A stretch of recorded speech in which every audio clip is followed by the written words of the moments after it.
Saludos amigos y hermanos, que la bendición de Dios sea con cada uno de ustedes en esta hora. Un gozo poder nueva vez encontrarnos en este su espacio, Más cerca estoy. Por la gracia de Dios, en esta hora podemos testificar que la misericordia de Dios aún nos acompaña, que el don de la vida, ese don maravilloso, todavía el Señor lo da a cada uno de nosotros y nos brinda también la oportunidad de compartir juntos el mensaje de la palabra. Hoy tendremos un tema sumamente interesante a la luz de la Escritura. Le hemos titulado El Código Genético de Jesús. El Código Genético de Jesús. Muchas cosas interesantes vamos a ver en el desarrollo de este tema, porque el contenido de la palabra abunda en ese aspecto. Oremos en esta hora. Dios eterno, Padre nuestro que estás en los cielos, en esta hora te agradecemos la oportunidad de presentarnos ante ti y poder llamarte Padre, y en calidad de hijos poderte suplicar, Señor, que tu Santo Espíritu pueda en este momento derramarse sobre todos aquellos que claman a ti, Señor, por ese poder divino.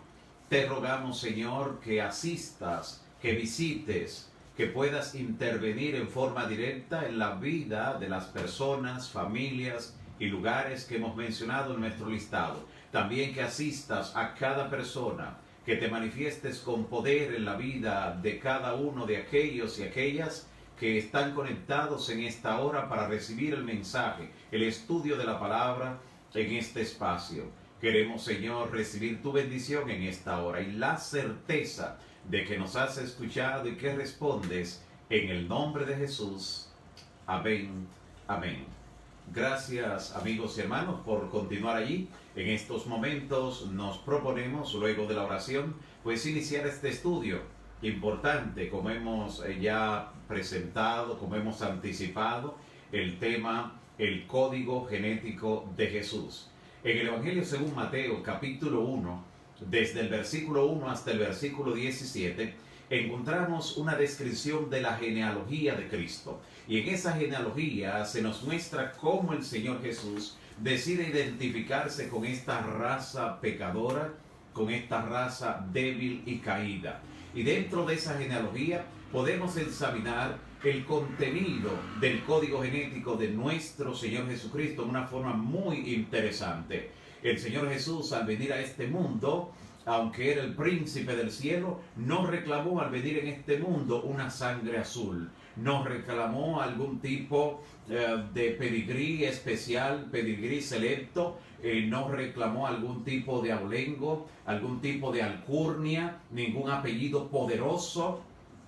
Nada de eso, sino que se humilló y descendió hasta lo más profundo en este mundo para rescatarnos del lugar donde nos encontramos. Nota lo que en ese árbol genealógico de Cristo que aparece allí, en Mateo capítulo 1, versículos 1 hasta el 17 encontramos. Encontramos dentro de ese árbol genealógico la presencia de un hombre cuya figura nos lleva a los albores de la humanidad, al principio de la creación. Este hombre que está en esa genealogía prefirió desobedecer a Dios antes que separarse de su compañera que ya había pecado. Estamos hablando de Adán, quien prefirió desobedecer a Dios. En ese árbol genealógico también encontramos los genes de un hombre que mintió varias veces, no una, mintió varias veces acerca de su verdadera relación con su esposa por miedo a ser muerto por los hombres de diferentes lugares, porque temía que quisieran quedarse con su esposa porque era muy hermosa. Estamos hablando de Abraham. Pero también dentro de ese árbol genealógico que encontramos aquí en Mateo capítulo 1, encontramos a un hombre que extorsionó a su hermano, aprovechándose de un hambre extrema en un determinado momento y la debilidad resultante con que había llegado este hermano, y lo extorsionó con un plato de lentejas. Y además, más adelante, aprovechándose de la edad avanzada de su padre y de la ceguera resultante ya del cúmulo de los años, del deterioro natural de la vejez, pues se aprovechó para usurpar el lugar de su hermano, disfrazándose, falsificando la presencia de su hermano, y con ello entonces logró arrebatar la primogenitura de su hermano. Estamos hablando de Jacob. Además, dentro de ese mismo árbol genealógico, dentro de esa ascendencia genética de Cristo, encontramos la presencia de un hombre que en medio de un arrebato carnal se acostó con una viuda que simulaba ser una prostituta y resultó ser su nuera. Una viuda que era su nuera. Estamos hablando nada más y nada menos que de Judá, quien descubrió tarde que era Tamar, aquella que se había disfrazado, y tuvo finalmente un hijo. Ella quedó embarazada de él. Ese hombre también se encuentra y jugando un papel muy destacado en la genealogía de Cristo, en el árbol genealógico, en forma tan destacada que a Jesús se le llama incluso el león de la tribu de Judá. Además, cuenta ese árbol genealógico de Cristo con la presencia de una prostituta pagana que protegió a 2 espías israelitas que estaban inspeccionando en Jericó, nos dice la palabra, y que luego ella se integró al pueblo de Dios. Por eso está dentro de la genealogía, dentro de la ascendencia de Cristo. Es esa mujer llamada Rahab, mejor conocida como Rahab la ramera. También está dentro de ese árbol genealógico de Cristo la presencia de una mujer pagana viuda, que era viuda de un desertor de Israel. Estamos hablando de Ruth la moabita, pertenecía a otro pueblo. Además, vemos en el árbol genealógico de Cristo a un rey que en un momento de lujuria eligió acostarse con la esposa de uno de sus más leales y valientes soldados, dejándola embarazada, y luego, con total cinismo y con premeditación, planificó la muerte de ese soldado para ocultar que él mismo era el padre de quien estaba ahora cargando en su vientre esta mujer con la que había cometido adulterio. Estamos hablando de David. Está allí en ese árbol genealógico, están sus genes presentes también allí. Y una lista aún más amplia de personajes que, aunque unos pocos fueron de un carácter noble durante su vida, algunos de ellos, otros, sin embargo, se destacaron por su idolatría degradante, por su apostasía, por la inmoralidad, por la criminalidad e incluso por conexiones con el satanismo, como fue el caso del rey Manasés. Todos esos, repito, están dentro del árbol genealógico de Cristo. Eso nos dice de manera interesante que esos genes, ese código genético, tenía una carga muy diversa, tenía una carga que realmente no era prometedora en lo que tiene que ver para que él lograra finalmente obtener la victoria. Desventajas cargaba en un sentido bien amplio lo que era el código genético de nuestro Señor Jesús según la carne. Y mira lo que encontramos en el libro El deseado de todas las gentes, en la página 32. Un detalle sumamente interesante de ese código genético del Señor Jesús. Dice así el deseado en la página 32. Jesús aceptó la humanidad cuando la especie humana se hallaba debilitada por 4.000 años de pecado. En ese momento Jesús aceptó la humanidad. Como cualquier hijo de Adán, dice la inspiración, como cualquier hijo de Adán, aceptó los efectos de la gran ley de la herencia, la genética, de la gran ley de la herencia y la historia de sus antepasados terrenales, que lo hemos visto ejemplos destacados en este momento. Así que la historia de sus antepasados terrenales demuestra cuáles eran aquellos efectos.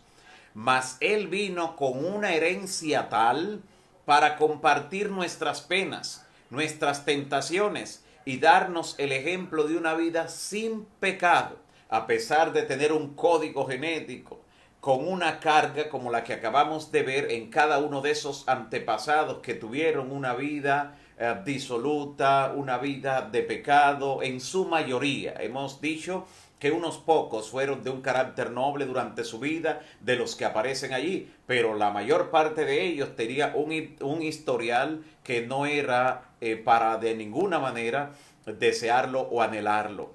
Existen algunos factores genéticos, algunos factores congénitos ambientales, en lo que tiene que ver con la formación psicológica y las influencias también sociales, que de alguna manera nos condicionan en la vida, nos predisponen, y el Señor Jesús vimos en esta cita inspirada, asumió nuestra naturaleza a pesar del deterioro de 4000 años de pecado y con semejante carga genética Él se encarnó.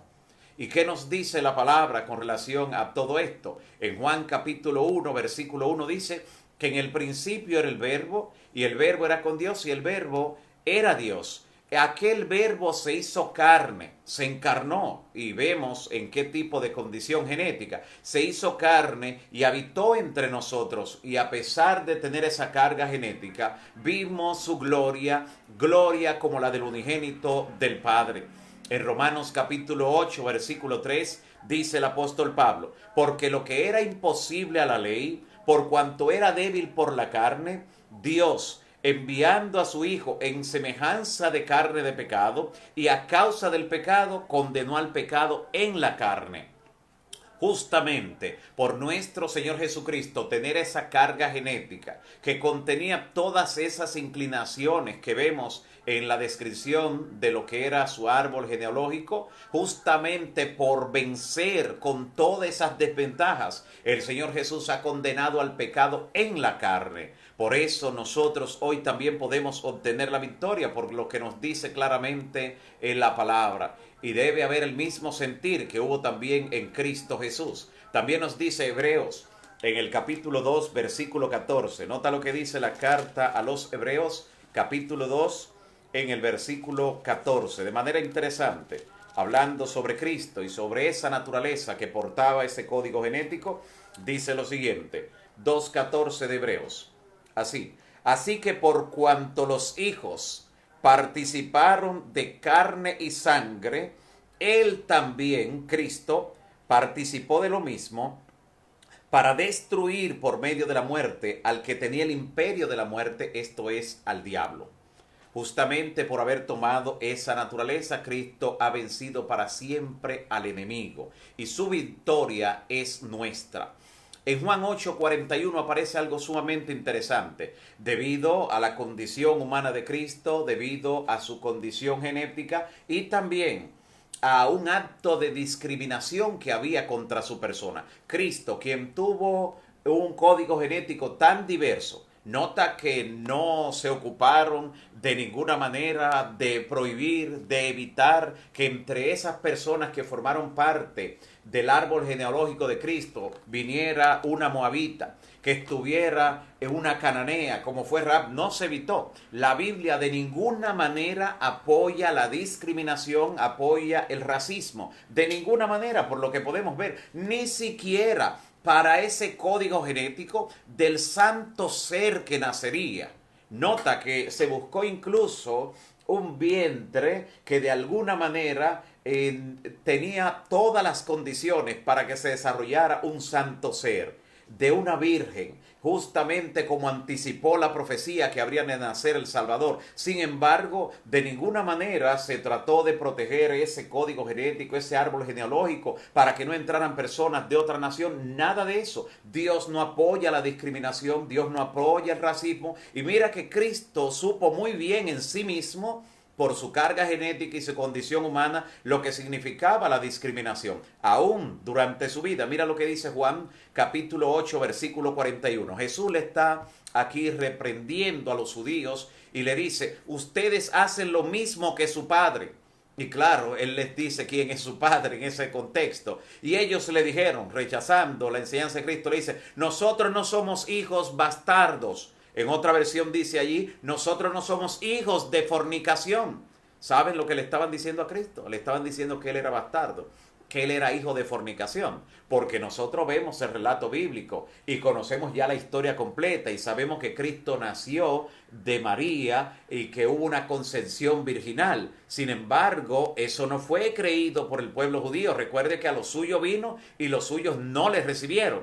Lo que se corrió fue la idea de que ella había quedado embarazada. Y no se habló del poder sobrenatural con que el Espíritu Santo hizo este milagro, sino que sencillamente se dijo, quedó embarazada. De alguna manera se corrió la noticia y le decían, tú no sabes quién es tu padre, le decían bastardo, le decían, eres hijo de fornicación. De esa manera incisiva, estaban acusando a Cristo, lo estaban discriminando, lo estaban segregando y de alguna manera estaban haciendo alguna especie de bullying también en ese sentido con la persona de nuestro Señor Jesucristo. Pero Jesús tuvo que hacerle frente a esa discriminación y también hubo racismo contra Cristo. Alguien dice, ¿racismo? Sí, vamos a verlo en la palabra, es interesante. Vamos a buscar lo que en ese mismo capítulo, porque fue todo un capítulo de discriminación y racismo contra nuestro Señor Jesús y de ataque. Mira lo que dice en el capítulo 8 de Juan, versículo 48. Nota qué interesante. Posiblemente nunca te habías detenido a ver el momento cuando a Jesús lo acusaron, cuando actuaron con racismo contra él. ¿Dónde? Lo acusaron de ser de otra raza, lo trataron de segregar. Sí, mira lo que dice Juan 8:48. Así nos dice la palabra. Juan 8, en el versículo 48 específicamente. En este mismo contexto donde hemos visto los pasajes que hemos leído. Dice así Juan 8, versículo 48. ¿Quién de vosotros me redarguye de pecado? Pues si digo la verdad, que vosotros no me creéis. ¿Por qué vosotros no me creéis? No, noten. Y entonces el versículo 48. Respondiendo entonces los judíos le dijeron, ¿no decimos bien nosotros que tú eres samaritano? Oiga lo que le estaban diciendo a Cristo, que no era de la raza judía, sino que era samaritano.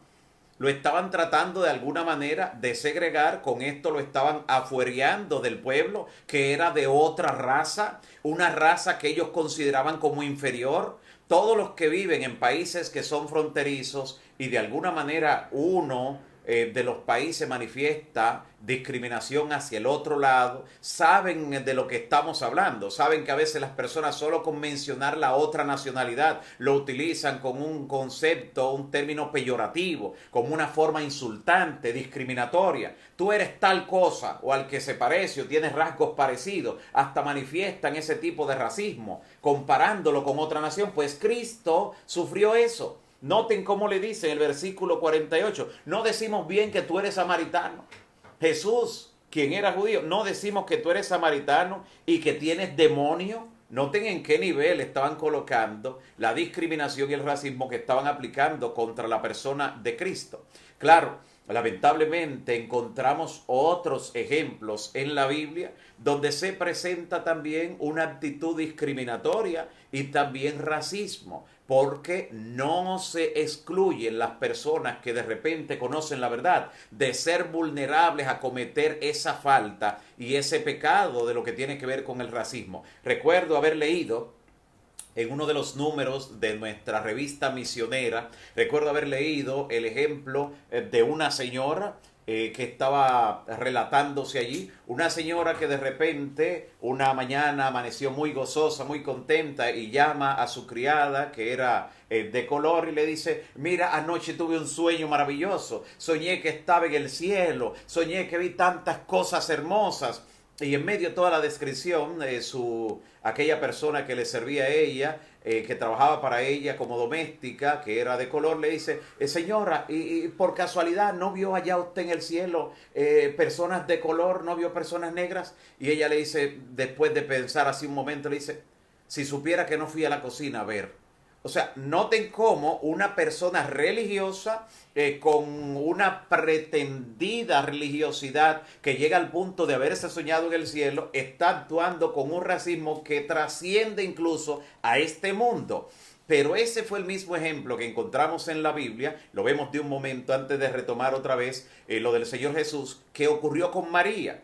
Mira lo que dice Números en el capítulo 12. Números en el capítulo 12, versículo 1. Mire qué interesante esto que ocurrió aquí en la antigüedad, en los días de Moisés, con María. María, quien tenía un historial muy, pero muy interesante, porque fue María la que le dio la idea a la hija de Faraón de que buscara a una nodriza del pueblo de Israel para que criara al niño que había encontrado en el río, y buscó a su propia madre, María. Así que tiene un papel destacado en esta historia de la redención. Pero en Números, capítulo 12, versículo 1, encontramos ese momento difícil, esa falta grave de María. Dice, María y Aarón Y menciona a María primero porque ella fue la que tomó la iniciativa. Siempre en los relatos se menciona primero a Aarón, pero en esta parte se menciona primero a María. Ahora vamos a entender por qué cuando el juicio de Dios viene como respuesta afecta a María, no a Aarón. Es una de las razones, no la única, pero por eso se menciona primero. María y Aarón hablaron contra Moisés a causa de la mujer etíope. Otras versiones dicen de la mujer cusita.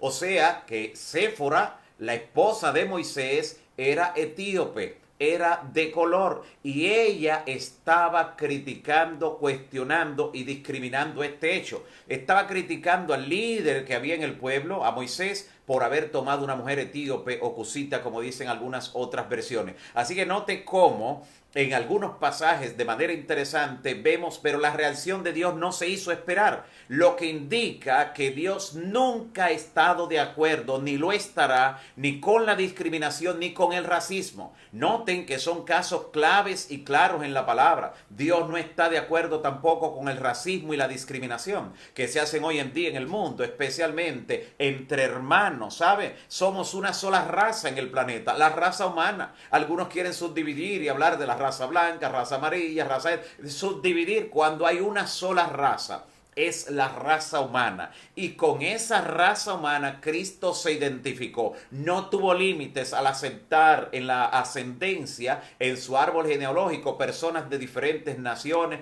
personas de diferentes lugares que tomaron parte y tomaron lugar. Dios no realiza ningún tipo de aislamiento o segregación en ese sentido, y lo ha mostrado por medio de su palabra. Dios envió a su Hijo para morir por el mundo en el que hay todos tipos de personas, porque todos son considerados por Dios como sus criaturas, y a todos llama a convertirse hijos. Por eso Él envió a predicar, id por todo el mundo, no limitó, por todo el mundo, y prediquen el evangelio a toda criatura. El que creyere y fuere bautizado, ese será salvo.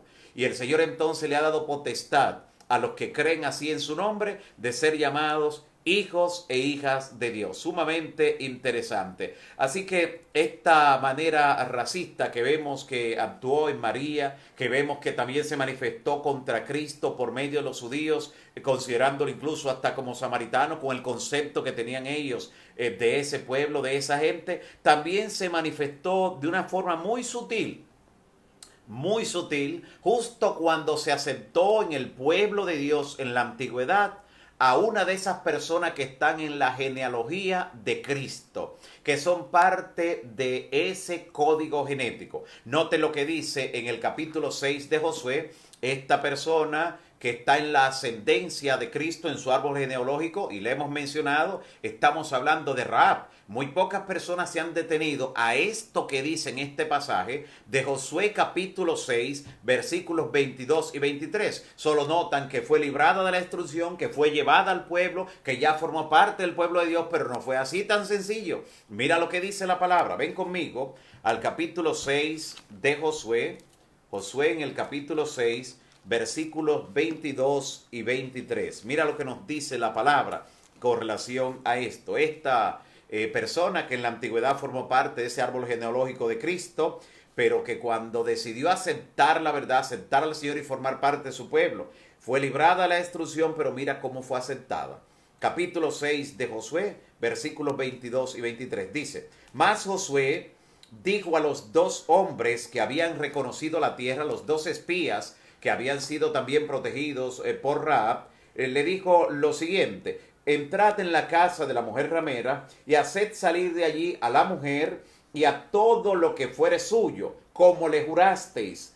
Y los espías entraron y sacaron a Rahab, a su padre, a su madre, a sus hermanos, a todo lo que era suyo, y también sacaron a toda su parentela. Y los pusieron, atención, este es el detalle que yo quiero que usted destaque, que subraye, y los pusieron fuera del campamento de Israel. No entraron al campamento de Israel, no entraron a la parte común donde todos los demás compartían, sino que lo colocaron en un lugar seguro, pero afuera del campamento. Guardaron cierta distancia. Es posible que de allí en adelante algunos comenzaran a ver a esta persona, que como vimos llegaría a ser parte del árbol genealógico de Cristo, llegarían a verle como ciudadanos de Israel de una segunda categoría. De un segundo nivel. Sin embargo, el Señor, cuando llama a una persona, cuando lo acepta en su pueblo, Dios perdona y olvida. Dios es el Dios de la segunda oportunidad. Y lo que vamos a ver que hizo justamente con Rahab, esta que está en la ascendencia de Cristo, en su árbol genealógico, es un gran ejemplo de lo que Cristo hace en la vida de una persona que se entrega a Él, que nace de nuevo. Las cosas viejas pasaron, todas son hechas nuevas. Dios mira a esa persona como si nunca hubiera pecado y le da la oportunidad de rehacer su vida por todo lo alto. Nota cómo ellos la colocaron fuera del campamento. Le libraron de la muerte, le permitieron estar en el pueblo, pero fuera del campamento. Sin embargo, ¿qué hizo el Señor? Bueno, lo primero que retornamos al árbol genealógico de Cristo, donde vemos allí toda la descripción de la carga genética, en Mateo capítulo 1. Y vamos a ver los versículos 4 y 5. Vamos a ver lo que dice allí para notar qué hizo el Señor para reivindicar a esta hija, porque ella se convirtió y entonces formó parte del pueblo de Dios, convirtiéndose en una hija de Dios. Aunque en el pueblo, la parte humana, de alguna manera la colocaron afuera, mira lo que dice el versículo 4 y versículo 5 de Mateo 1. Dice lo siguiente: Amram engendró a Aminadab, Aminadab a Naasón, y a partir de Naasón es que vamos a ver lo importante. Naasón engendró a Salmón, y Salmón engendró de Rahab a Boz. Así que el esposo de Rahab fue Salmón, hijo de que la Biblia lo describe como Naasón. Así que Naasón, el padre de Salmón, y Salmón fue el esposo de Rahab. ¿Quién era realmente Salmón, hijo de Naasón? Lo vamos a ver de inmediato en el primer libro de las Crónicas, capítulo 2. Vamos a ver con quién fue que se casó. Ya vemos que fue con Salmón, hijo de Naasón, pero ¿quién era? Realmente era una persona también que había sido segregada, alguien de segunda categoría. ¿Qué hizo el Señor con esta mujer que al entregarse a Él estaba decidiendo vivir una vida nueva? Mira lo que dice el capítulo 2 del libro primero de las Crónicas en el versículo 10. Versículo 10 del libro primero de las Crónicas, capítulo 2. Dice así: Ram engendró a Aminadab, lo mismo que está mencionando allí Mateo capítulo 1. Aminadab engendró a Naasón. Naasón era príncipe de los hijos de Judá, y de ese era hijo Salmón, quien se casó con Rahab. Así que Rahab se casó con un príncipe. Nota lo interesante al examinar la historia bíblica, al ver aquí en las Crónicas ese árbol genealógico, como estamos mirando, donde va la ascendencia de Cristo, donde va la descripción de que vendría según la carne del Señor Jesús, encontramos que Rahab se casó nada más y nada menos que con un príncipe. ¿Quién le dio esa oportunidad? ¿Quién le permitió hallar gracia ante ese príncipe que se casó con ella? Que cambió el curso de su historia para siempre, que le permitió estar ahora en la ascendencia de Cristo, en el árbol genealógico de nuestro Señor Jesús. ¿Quién lo hizo? Nuestro amado Salvador. Porque aunque humanamente las personas segregan, limitan, discriminan, distancian, Dios no hace absolutamente nada de eso. Cuando alguien va donde el Señor, cuando alguien acepta la verdad, cuando alguien decide pertenecer al pueblo de Dios, cuando alguien decide nacer de nuevo, de agua y de espíritu, para ser considerado un hijo o una hija de Dios, Dios perdona y olvida, resetea la vida con su pasado y le da la oportunidad de rehacer su existencia, y lo hace por todo lo alto para honra y gloria del Señor. Estoy seguro que no hay un pasado en la vida de ninguno de los amigos y amigas que están aquí conectados. No hay ningún pasado que pueda ser tan tachable que lo que pudo ser el de Rahab la ramera,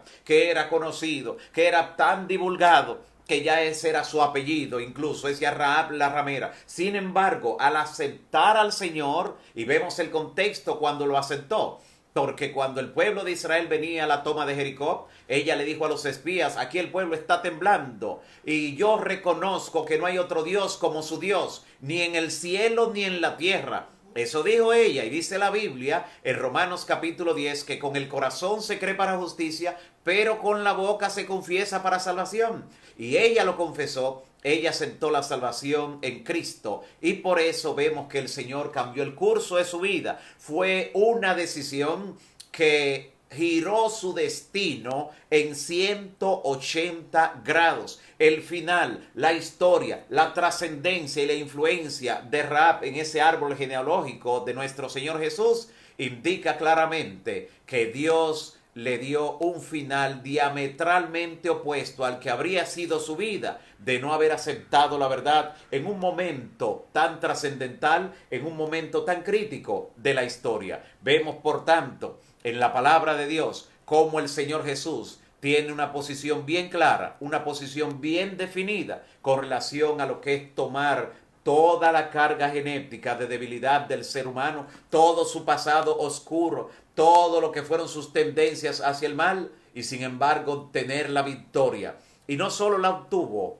Él para la humanidad, sino que la Biblia dice que ahora nosotros somos reinsertados en Cristo y podemos entonces ahora compartir el código genético que Él tiene ahora, cuando tiene una autoridad sobre todo nombre, porque ahora Cristo se le llama en la Biblia nuestro hermano mayor. Tenemos ahora el código genético de alguien que es divino. Por eso dice la palabra que podemos llegar a ser partícipes de la naturaleza divina. Dice el apóstol Pedro, hemos sido sentados con Cristo en los lugares celestiales. Y por eso en Romanos 10, versículo 12, dice lo siguiente, porque no hay diferencia entre judío, griego, entre ninguna nacionalidad, porque el mismo que es Señor de todos, nota, el Señor Jesús es Señor de todos, de todas las nacionalidades. No hace diferencia entre una clase y la otra. No divide la humanidad en razas, sino que Él ve una sola raza, la raza humana por la que murió en la cruz del Calvario. Porque no hay diferencia entre judío y griego. Vemos incluso que uno de los primeros que aceptó al Señor Jesús en la iglesia apostólica, cuando los discípulos de Cristo, los apóstoles, comenzaron a predicar el evangelio con esa fuerza centrífuga, partiendo desde Jerusalén, le dijo luego Judea, Samaria y hasta lo último de la tierra, se encontró Felipe, por ejemplo, en el capítulo 8 del libro de Hechos, vemos que Felipe se encuentra con un etíope, nada más y nada menos, con un ciudadano de Etiopía. Aquellos que quienes eran racistas lo discriminaban por ser de la raza más oscura, por ser de la gente más oscura allí del continente africano. Sin embargo, fue objeto de la misericordia, de la salvación, y fue bautizado en el nombre del Padre, del Hijo y del Espíritu Santo. Ese etíope que iba caminando por el desierto, Dios se acordó de él. El Espíritu Santo le dijo a Felipe, ve al desierto. En el desierto, un etíope, sí, necesita salvación. Y Dios envió a este siervo a alcanzarlo y a dejarlo sellado para vida eterna. ¡Qué bendición! Dice Romanos 10:12, no hay diferencia entre judío, griego ni ninguna nacionalidad, porque el mismo que es Señor de todos es rico para con todos los que le invocan. Para con todos los que le invocan. Así que por eso el Señor Jesús, nota que Jesús quiso desarticular. Jesús quiso desarmar el prejuicio y el racismo. Él mismo, que en su código genético tenía toda esa carga que hemos visto, toda esa combinación de cromosomas históricos. Nota lo que Jesús durante su ministerio quiso enseñar. Él dijo con relación a un centurión romano, dijo, ni en Israel he hallado tanta fe. Nota cómo Jesús estaba destacando, valorando la fe de un hombre que no pertenecía a la nación que había sido escogida con la misión de proclamar la verdad, pero que había hecho un monopolio del tesoro del evangelio. Ni en Israel he hallado tanta fe. Con eso Jesús reivindicaba a los que eran considerados como gentiles. Pero no solo eso, Jesús también cuando sanó a 10 leprosos, 10 leprosos, de los cuales 9 eran de Israel y 1 era samaritano. Jesús preguntó cuando regresó el samaritano a darle gracias y gloria. Jesús dijo, no hubo quien volviese y diera gloria a Dios sino este samaritano. Nota cómo Jesús destacaba, y de hecho cuando Jesús quiso resaltar su misión, ejemplificar su misión y qué debemos hacer imitándole, en lo que tiene que ver con la bondad, con la benevolencia, con el amor desinteresado al prójimo. Jesús no hizo la historia parábola del buen judío, sino que hizo la historia parábola del buen ¿qué? Del buen samaritano. Jesús destacó a las nacionalidades, a las etnias que estaban fuera del entorno de Israel, aquellos que eran menospreciados, aquellos que eran alejados, segregados, que eran considerados como simples perros, como cerdos, como personas de segunda, tercera y otras categorías. El Señor Jesús definitivamente los valoró durante su ministerio y esas expresiones no fueron casuales.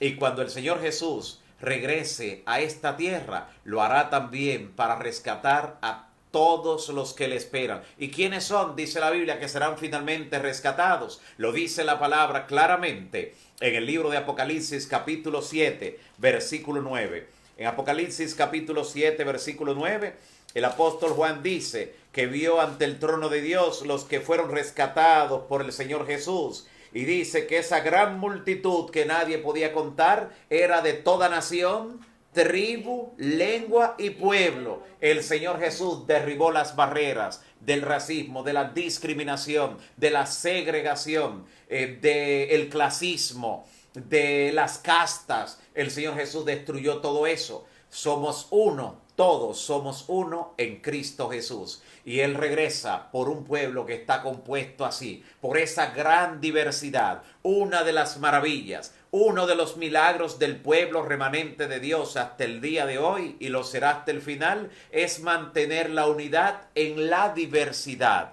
En todo el mundo, en todas las latitudes, en todas las nacionalidades, todos los continentes, todas las culturas. Porque aunque vienen de diferentes naciones y culturas, todos ahora somos ciudadanos del reino de los cielos. Nuestra ciudadanía está en los cielos. La próxima vez que te toque tratar, valorar o conversar con alguna persona de otra nacionalidad, de otra condición social, de otro tipo de etnia, de otro tipo posiblemente de color de piel, recuerda que detrás de la piel está esa persona por la que Cristo murió en la cruz del Calvario y que nos valora en una forma especial a todos. Definitivamente, cuando Cristo tomó ese código genético que formó parte de él y por lo cual la batalla fue fuerte, pero logró finalmente la victoria, lo hizo para darnos un ejemplo y para darnos perdón, salvación y vida eterna. El ejemplo para que no rechacemos a las personas, para que no segreguemos ningún tipo de clase social, para que de ninguna manera cometamos el pecado que la humanidad en sentido general comete y que muchos, no importa el color, déjame decirte, porque no son los de un solo color los que son racistas. El racismo se manifiesta en cualquier grupo y en cualquier clase social, pero donde nunca se debe manifestar es en aquellos que siguen el ejemplo de Cristo. El ejemplo de aquel que ni siquiera para su árbol genealógico tuvo distinción, sino que aceptó de diferentes nacionalidades. Y Él por eso ha hecho que en su persona todos lleguemos a ser uno. Y Él oró pidiendo para que todos sean uno, como tú, oh Padre, en mí y yo en ti, que todos sean uno, para que tu nombre sea glorificado. Que Dios pueda bendecirte grandemente, mi amigo y hermano. Ha sido un gozo compartir este mensaje de la palabra, compartir este estudio, ver lo que nos dice la palabra con relación al código genético de aquel que fue un santo ser cuando nació, pero que poseía toda esa carga de sus antepasados según la carne, que tenía toda esa carga genética y que realmente valoró a cada una de las personas que encontramos en esa ascendencia y en el capítulo 1 del Evangelio según Mateo. Que Dios pueda darte su gracia, su misericordia y que el Espíritu Santo siga tocando vidas, tocando corazones que deciden formar parte de ese pueblo, que mantendrá la unidad en la diversidad y serán parte de los que estarán frente al trono de Dios de toda nación, tribu, lengua y pueblo. Que Dios te bendiga grandemente. Les invito a todos a que nos unamos en oración en este momento. Padre nuestro que estás en los cielos, bendito y alabado sea tu nombre por siempre. En esta hora te damos gracias por tu palabra y gracias por el contenido de las Sagradas Escrituras, por las lecciones que nos das con cada porción de la misma y porque tu palabra se renueva cada mañana. En esta hora Queremos, Señor, presentarte este amplio listado de oración que hemos mencionado. Cada persona que está en diferentes situaciones, que recibirá intervención quirúrgica, que necesita, Señor, un toque sanador, los que han padecido algún tipo de accidente, los que necesitan liberación, aquellos que están orando por su bautismo y su entrega total, aquellos que están rogando para que tú le des la victoria sobre algún defecto heredado o adquirido que aún en la vida cristiana le mantiene latente. También te presento, Señor, a las familias por las que otros están intercediendo, por los amigos, compañeros de estudio, de trabajo que otros presentan en oración, y por cada amigo y hermano que está conectado y conectada en esta hora, Señor, cada uno de ellos y ellas, visítale para bendición en esta hora. Sigue sensibilizando sus corazones y síguele premiando grandemente por haberlos convertido en un canal de bendición. Que tu salvación brille sobre otros a través de ellos y que tu mensaje siga siendo proclamado. Permite que volvamos a encontrarnos